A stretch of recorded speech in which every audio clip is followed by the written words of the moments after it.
در این ده رهبران و افراد منصبدار زندگی می‌کردند. حالا در این ده یک تعداد کمی ساکنان ماندند.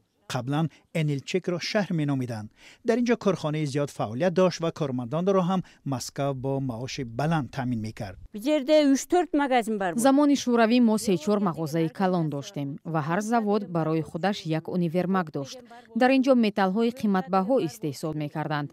تقریبا 20,000 نفر کار می‌کردند. زندگی در جوش بود. انیلچک در مرز با چین جایگیر است. برای به اینجا آمدن باید از کمیته مرزبانی اجازتنامه گرفت و همچنین 5 ساعت راه دشوارگذر و خطرناک را طی کرد. مسافران در این راه از بند ماندن در سردی میترسند، زیرا ماشین میتواند در راه از کار بماند. علاقه اینجا اصلا نیست. موج یا خط علاقه تنها پس از وارد شدن به ده پیدا می شود.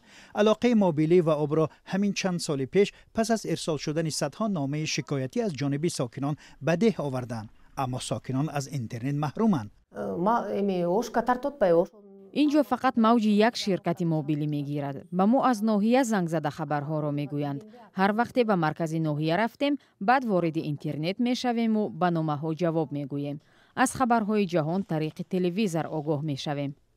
به تلویزیون هم ساکنان این ده در چند سال اخیر دسترسی پیدا کردند. تا این وقت خبر و حادثه های کشور و جهان به ساکنان این ده از دهان به دهان میرسید. با توجه به این همه ده انیلچک را شهر مرده و شهر شبح می نامند.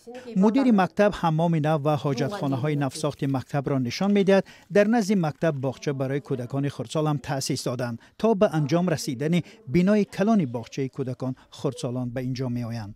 این همه با کمک پولی سازمان های غیر دولتی ساخته شده است. به پول دولت ساکنان انیلچک چندان امید ندارند. روزنامه‌نگارانی مثل شما میآیند همه چیزهای بد را ثبت کرده با نام شهر شبح نشر میکنند، ولی آیا ما شبح هستیم؟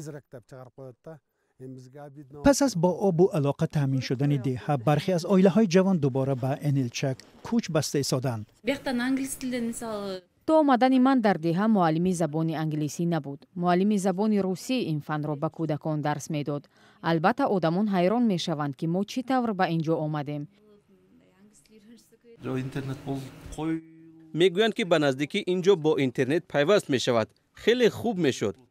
ولی با بوای رسیدن فرزندان اولان و نیلی به احتمال زیاد از اینجا می روند، زیرا در انیلچک تنها مکتبی ابتدایی فعال است. خوانندگان صنف‌های بالایی را ساکنان مجبورند به دهه‌های دیگر فرستند.